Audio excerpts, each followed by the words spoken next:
There was a time when witch-finders were respected, although it didn't last very long. Matthew Hopkins, for example, the witch-finder general, found witches all over the east of England in the middle of the 17th century, charging each town and village 9p a witch for every one he discovered. That was the trouble. Witch-finders didn't get paid by the hour.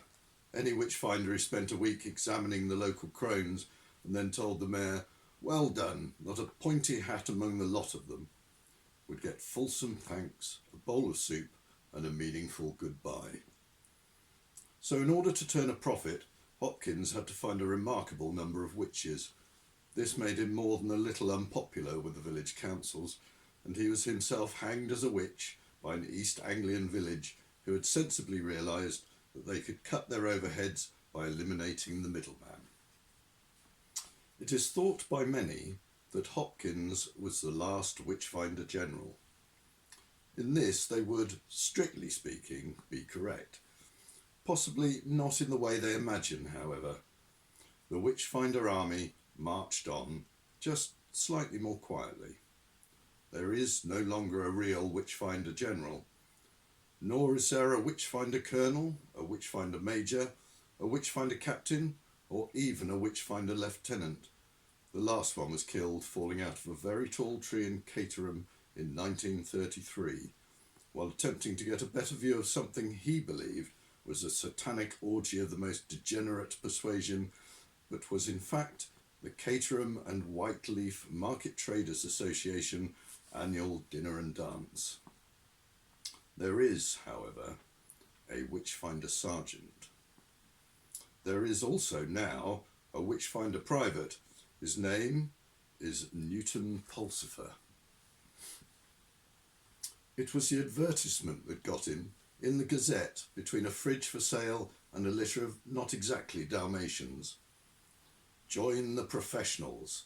Part-time assistant required to combat the forces of darkness. Uniform, basic training provided. Field promotion certain. Be a man. In his lunch hour, he phoned the number at the bottom of the ad. A woman answered. "Hello," he began tentatively. "I saw your advert." "Which one, love?" The one in the paper." "Right, love. Well, Madam Tracy draws aside the veil every afternoon except Thursdays. Party's welcome. When would you be wanting to explore the mysteries, love?" Newton hesitated.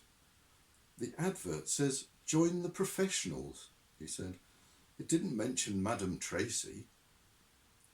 "Oh, that'll be Mr. Shadwell you'll be wanting then. Just a sec, I'll see if he's in."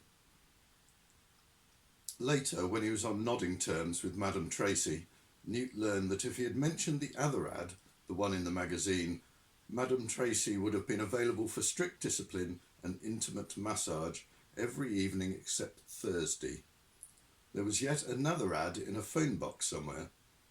When much later Newt asked her what this one involved, she said, "Thursdays." Eventually, there was the sound of feet on uncarpeted hallways, a deep coughing, and a voice the colour of an old raincoat rumbled, "Aye." "I've read your advert. Join the professionals. I wanted to know a bit more about it."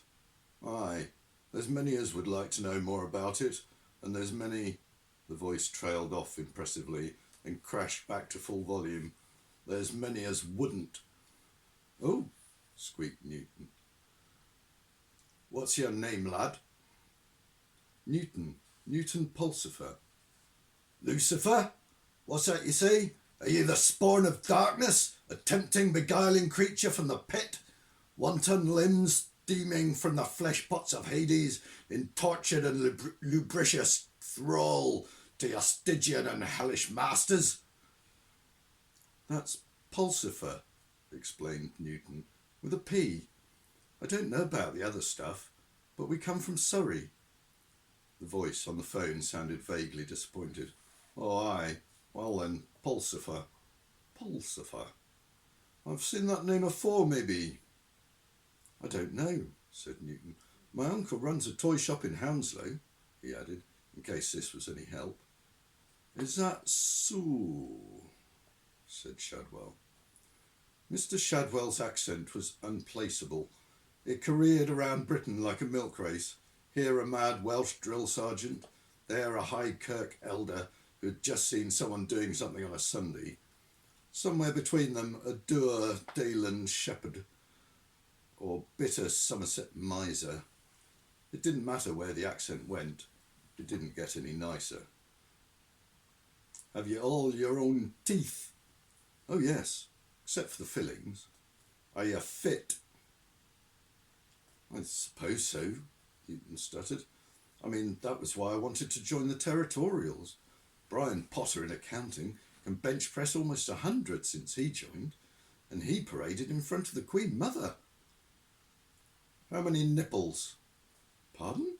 "Nipples, laddie, nipples," said the voice testily. "How many nipples have you got?" 2. "Good. Have you got your own scissors?" "What?" "Scissors, scissors. Are you deaf?"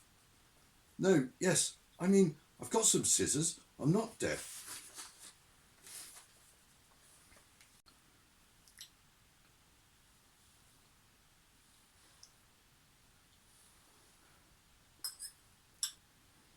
The cocoa had nearly all solidified. Green fur was growing on the inside of the mug. There was a thin layer of dust on Aziraphale too. The stack of notes was building up beside him. The nice and accurate prophecies was a mass of alfresco bookmarks made of torn strips of the Daily Telegraph. Aziraphale stirred and pinched his nose. He was nearly there. He'd got the shape of it. He'd never met Agnes. She was too bright, obviously. Normally heaven or hell spotted the prophetic types and broadcast enough noises on the same mental channel to prevent any undue accuracy. Actually, that was rarely necessary. They normally found ways of generating their own static in self-defence against the images that echoed around their heads. Poor old St. John had his mushrooms, for example. Mother Shipton had her ale. Nostradamus had his collection of interesting oriental preparations. St. Malachi had his still. Good old Malachi. He'd been such a nice old boy, sitting there dreaming about future popes. Complete piss artist, of course. Could have been a real thinker if it hadn't been for the patine. A sad end. Sometimes you really had to hope that the ineffable plan had been properly thought out. Thought. There was something he had to do. Oh, yes. Phone his contact. Get things sorted out. He stood up, stretched his limbs, and made a phone call. Then he thought, why not? Worth a try. He went back and shuffled through his sheaf of notes. Agnes really had been good. And clever. No one was interested in accurate prophecies. Paper in hand, he phoned directory inquiries. Hello? Good afternoon. So kind. Yes, this will be a Tadfield number, I think. Or Lower Tadfield. Or possibly Norton. I'm not sure of the precise code. Yes, Young. Name of Young. Sorry, no initial. Oh, well, can you give me all of them? Thank you. Back on the table, a pencil picked itself up and scribbled furiously. At the third name, it broke its point. Ah, said Aziraphale, his mouth suddenly running on automatic while his mind exploded. I think that's the one. Thank you. So kind. Good day to you. He hung up almost reverently, took a few deep breaths, and dialed again. The last 3 digits gave him some trouble because his hand was shaking. He listened to the ringing tone. Then a voice answered. It was a middle-aged voice, not unfriendly, but probably it had been having a nap and was not feeling at its best. It said, Tadfield 666. Aziraphale's hand started to shake. Hello? Said the receiver. Hello? Aziraphale got a grip on himself. Sorry, he said. Right number. He replaced the receiver. Newt wasn't deaf, and he did have his own scissors. He also had a huge pile of newspapers. If he had known that army life consisted chiefly of applying the one to the other, he used to muse, he would never have joined. Witchfinder Sergeant Shadwell had made him a list, which was taped to the wall in Shadwell's tiny, crowded flat, situated over Pratchett's newsagents and video rental. The list read: 1. Witches. 2. Unexplainable phenomenons, phenomenatrices, phenomenonies. Things you ken well what I mean. Newt was looking for either. He sighed and picked up another newspaper, scanned the front page, opened it, ignored page 2, never anything on there, then blushed crimson as he performed the obligatory nipple count on page 3. Shadwell had been insistent about this. You can't trust them, the cunning buggers, he said. It'd be just like them to come right out in the open, like defying us. A couple in black turtleneck sweaters glowered at the camera on page 9. They claimed to lead the largest coven in Saffron Walden and to restore sexual potency by the use of small and very phallic dolls. The newspaper was offering 10 of the dolls to readers who were prepared to write "my most embarrassing moment of impotency" stories. Newt cut the story out and stuck it into a scrapbook. There was a muffled thumping on the door. Newt opened it. A pile of newspapers stood there. "Shift yourself, Private Pulsifer," it barked, and it shuffled into the room. The newspapers fell to the floor, revealing Witchfinder Sergeant Shadwell, who coughed painfully and relit his cigarette, which had gone out. "You want to watch him? He's one of them," he said. "Who, sir?" "Take your ease, Private. That little brown fella, Mr. So-called Pratchett. It's them terrible foreign arts. The ruby squinty eye of the little yellow god. Women with too many arms. Witches, the lot of them." "He does give us the newspapers free, though, Sergeant," said Newt, "and they're not too old." "And voodoo. I bet he does voodoo. Sacrificing chickens to that Baron Saturday. You know, tall darky bugger in the top hat. Brings people back from the dead, aye, and makes them work on the Sabbath day. Voodoo." Shadwell sniffed speculatively. Newt tried to picture Shadwell's landlord as an exponent of voodoo. Certainly Mr. Pratchett worked on the Sabbath. In fact, with his plump, quiet wife and plump, cheerful children, he worked around the clock, never mind the calendar, diligently filling the area's needs in the matter of soft drinks, white bread, tobacco, sweets, newspapers, magazines, and the type of top-shelf pornography that made Newt's eyes water just to think about. The worst you could imagine Mr. Pratchett doing with a chicken was selling it after the sell-by date. "But Mr. Pratchett's from Bangladesh, or India, or somewhere," he said. "I thought voodoo came from the West Indies." "Aye," said Witchfinder Sergeant Shadwell, and took another drag on his cigarette. Or appeared to.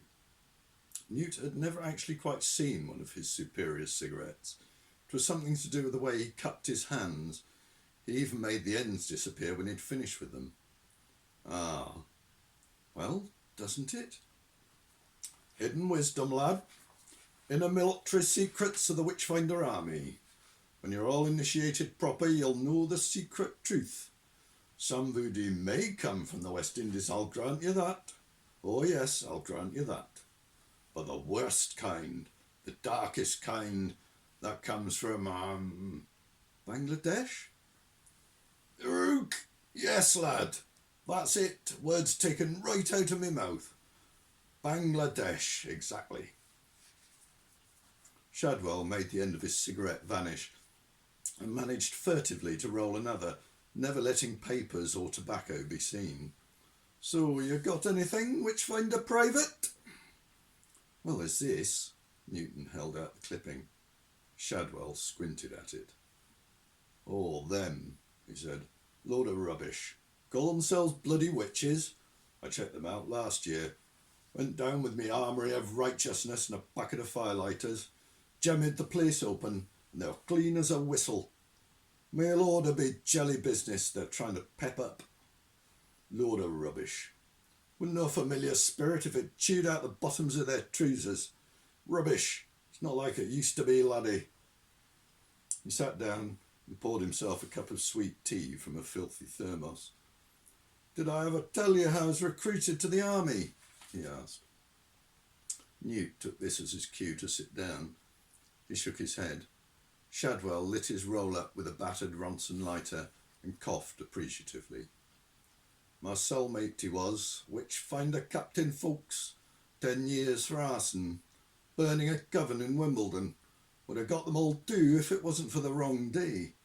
Good fella, told me about the battle, the great war between heaven and hell. It was him that told me the inner secrets of the witch-finder army, familiar spirits, nipples, all that. Knew he was dying, you see. Got to have someone to carry on the tradition, like you is now." He shook his head. "That's what we'm reduced to, lad," he said. "A few 100 years ago, see, we was powerful. We stood between the world and the darkness. We was a thin red line of fire, you see." "I thought the churches," Newt began. "Pah," said Shadwell. Newt had seen the word in print, but this was the first time he had ever heard anyone say it. "Churches? What good did they ever do? Them just as bad. Same line of business, nearly. You can't trust them to stamp out the evil one, because if they did, they'd be out of that line of business. If you're going up against a tiger, you don't want fellow travellers whose idea of hunting is to throw meat at it. Nay, lad, it's up to us against the darkness." Everything went quiet for a moment. Newt always tried to see the best in everyone, but it had occurred to him shortly after joining the WA that his superior and only fellow soldier was as well balanced as an upturned pyramid. Shortly, in this case, meant under 5 seconds. The WA's headquarters was a fetid room with walls the colour of nicotine, which was almost certainly what they were coated with, and a floor the colour of cigarette ash, which was almost certainly what it was. There was a small square of carpet. Newt avoided walking on it if possible, because it sucked at his shoes. One of the walls had a yellowing map of the British Isles tacked to it, with homemade flags sticking in it here and there. Most of them were within a cheap day return fare of London. But Newt had stuck with it the past few weeks because, well, horrified fascination had turned into horrified pity, and then a sort of horrified affection. Shadwell had turned out to be about 5 feet high and wore clothes which, no matter what they actually were, always turned up, even in your short-term memory, as an old Macintosh. The old man may have had all his own teeth, but only because no one else could possibly have wanted them. Just one of them, placed under the pillow, would have made the tooth fairy hand in its wand. He appeared to live entirely on sweet tea, condensed milk, hand-rolled cigarettes, and a sort of sullen internal energy. Shadwell had a cause, which he followed with the full resources of his soul and his pensioner's concessionary travel pass. He believed in it. It powered him like a turbine. Newton Pulsifer had never had a cause in his life, nor had he, as far as he knew, ever believed in anything. It had been embarrassing because he quite wanted to believe in something, since he recognised that belief was the lifebelt that got most people through the choppy waters of life. He'd have liked to believe in a supreme God, although he'd have preferred a half-hour's chat with him before committing himself to clear up 1 or 2 points. He'd sat in all sorts of churches, waiting for that single flash of blue light, and it hadn't come. And then he'd tried to become an official atheist, and hadn't got the rock-hard, self-satisfied strength of belief even for that. And he'd given up on ecology when the ecology magazine he'd been subscribing to had shown its readers a plan of a self-sufficient garden, and had drawn the ecological goat tethered within 3 feet of the ecological beehive. Newt had spent a lot of time at his grandmother's house in the country, and thought he knew something about the habits of both goats and bees, and concluded therefore that the magazine was run by a bunch of bib-overalled maniacs. Besides, It used the word community too often. Newt had always suspected that people who regularly used the word community were using it in a very specific sense that excluded him and everyone he knew. Then he tried believing in the universe, which seemed sound enough until he'd innocently started reading new books with words like chaos and time and quantum in the titles. He'd found that even the people whose job of work was, so to speak, the universe, didn't really believe in it, and were actually quite proud of not knowing what it really was, or even if it could theoretically exist. To Newt's straightforward mind, this was intolerable. Newt had not believed in the Cub Scouts, and then, when he was old enough, not in the Scouts either. He was prepared to believe, though, that the job of wages clerk at the United Holdings plc, was possibly the most boring in the world. This is how Newton Pulsifer looked as a man. If he went into a phone booth and changed, he might manage to come out looking like Clark Kent. But he found he rather liked Shadwell. People often did, much to Shadwell's annoyance. The Rudgetts liked him because he always eventually paid his rent and didn't cause any trouble, and was racist in such a glowering, undirected way that it was quite inoffensive. It was simply that Shadwell hated everyone in the world, regardless of caste, colour or creed, and wasn't going to make any exceptions for anyone. Madame Tracy liked him.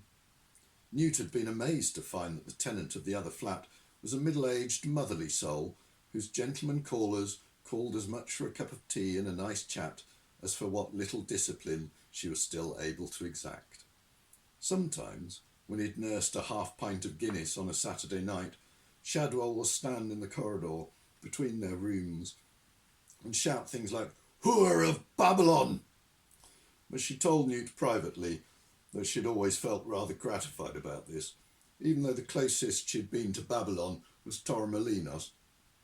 It was like free advertising, she said. She said she didn't mind him banging on the wall and swearing during her séance afternoons either. Her knees had been giving her jip, and she wasn't always up to operating the table rapper, she said, so a bit of muffled thumping came in useful. On Sundays, she'd leave him a bit of dinner on his doorstep, with another plate over the top of it to keep it warm. You couldn't help liking Shadwell, she said. For all the good it did, though, she might as well be flicking bread pellets into a black hole. Newt remembered the other cuttings. He pushed them across the stained desk. "What are these?" said Shadwell suspiciously. "Phenomena," said Newt. "You said to look for phenomena. There's more phenomena than witches these days, I'm afraid. Anyone been shooting hares with a silver bullet, and next day an old crone in the village is walking with a limp?" Shadwell said hopefully. "I'm afraid not." "Any cows dropping dead after some woman has looked at 'em?" "No." "What is it then?" said Shadwell. He shuffled across to the sticky brown cupboard and pulled out a tin of condensed milk. "Odd things happening," said Newt. He had spent weeks on this. Shadwell had really let the papers pile up. Some of them went back for years. Newt had quite a good memory, perhaps because in his 26 years very little had happened to fill it up, and he had become quite expert on some very esoteric subjects. "Seems to be something new every day," said Newt, flicking through the rectangles of newsprint. "Something weird has been happening to nuclear power stations, and no one seems to know what it is. And some people are claiming that the lost continent of Atlantis has risen." He looked proud of his efforts. Shadwell's penknife punctured the condensed milk tin. There was a distant sound of a telephone ringing. Both men instinctively ignored it. All the calls were for Madame Tracy anyway, and some of them were not intended for the ear of man. Newt had conscientiously answered the phone on his first day, listened carefully to the question, said, "Marks and Spencer's 100% cotton Y-fronts, actually," and had been left with a dead receiver. Shadwell sucked deeply. "There's no proper phenomena," he said. Can't see any witches doing that. They're more for the sinking of things, you ken. Newt's mouth opened and shut a few times. If we're strong in the fight against witchery, we can't afford to be sidetracked by this style of thing, Shadwell went on. Haven't you got anything more witchcrafty? But American troops have landed on it to protect it from things, moaned Newt. A non-existent continent. Any witches on it, said Shadwell, showing a spark of interest for the first time. It doesn't say, said Newt. Ah, and then it's just politics and geography, said Shadwell dismissively. Madame Tracy poked her head around the door. Cooey, Mr. Shadwell, she said, giving Newt a friendly little wave. A gentleman on the phone for you. Hello, Mr. Newton. Away with you, you harlot, said Shadwell automatically. He sounds ever so refined, said Madame Tracy, taking no notice, and I'll be getting a nice bit of liver for Sunday. I'd sooner sup with a deal woman. So if you'd let me have the plates back from last week, it'd be a help. There's a love, said Madame Tracy, and tottered unsteadily back on 3-inch heels to her flat and whatever it was that had been interrupted. Newt looked despondently at his cuttings as Shadwell went out, grumbling, to the phone. There was one about the stones of Stonehenge moving out of position, as though they were iron filings on a magnetic field. He was vaguely aware of one side of a telephone conversation. Who? Ah? Aye, you see. What class of thing would that be? Aye, just as you see, sir. And where's this place, then? But mysteriously moving stones wasn't Shadwell's cup of tea, or rather, tin of milk.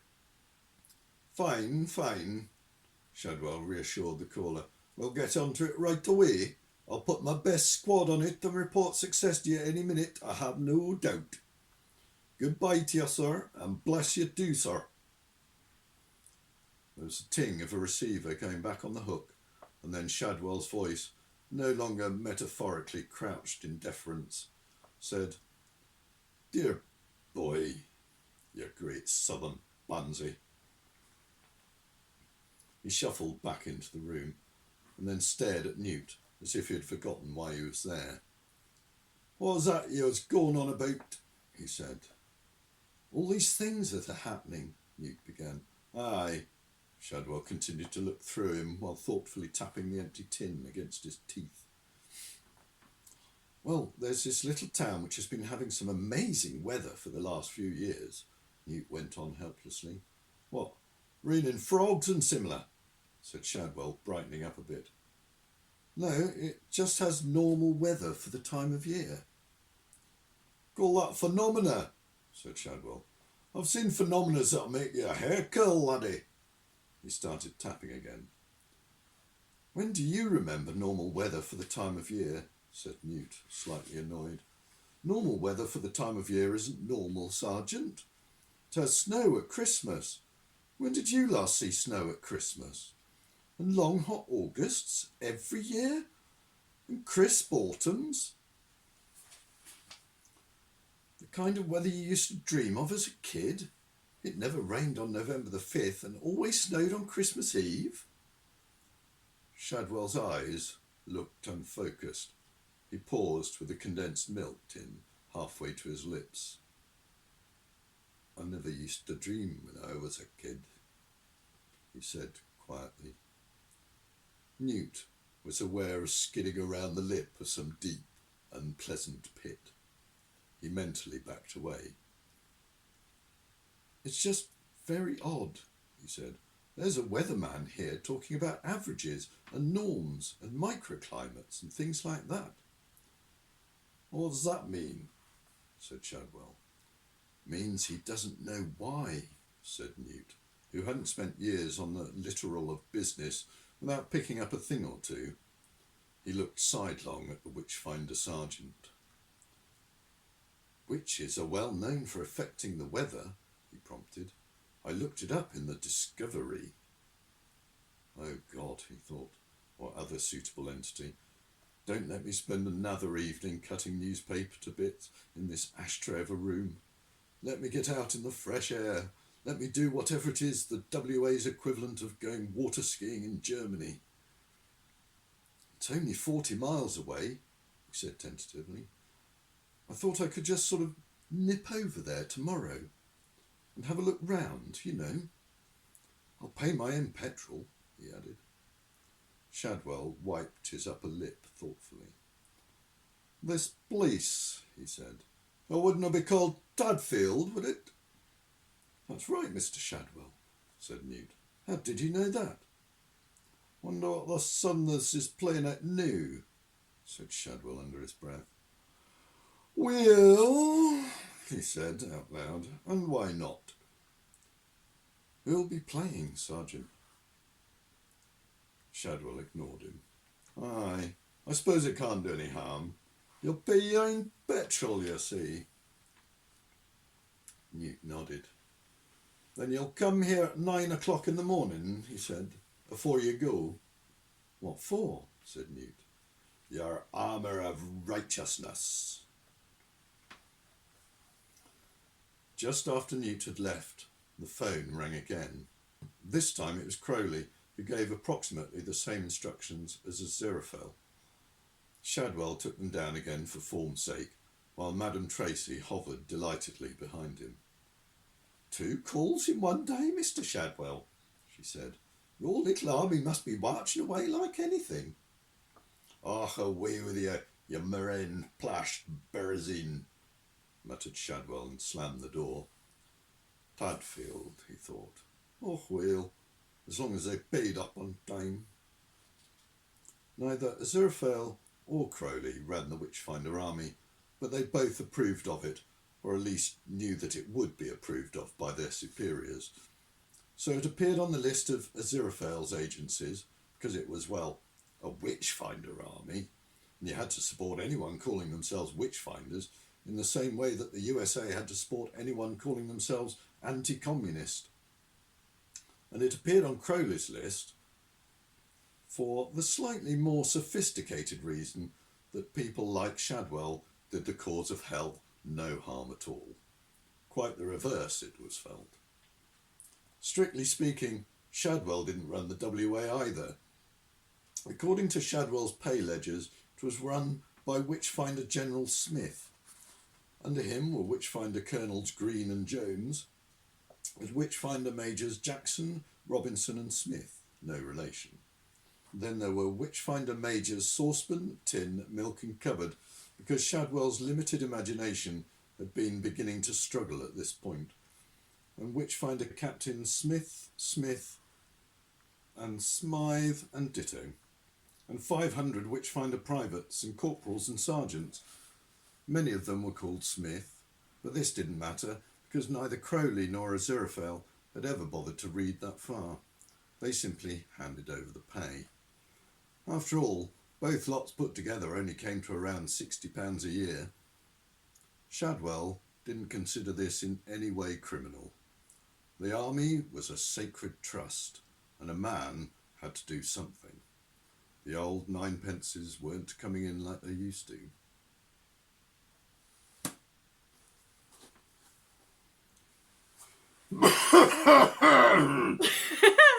Shall I leave that in? The final cough. Right, I'm buggered if I'm doing that again. That was the most Shadwell-y thing that...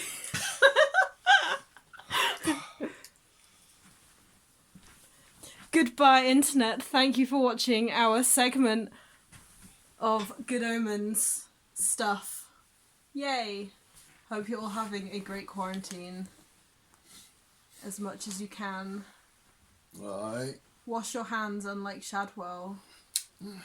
Get away with you. I don't think Shadwell would wash his hands.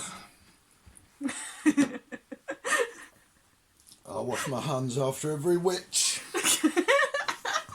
So, twice a decade then.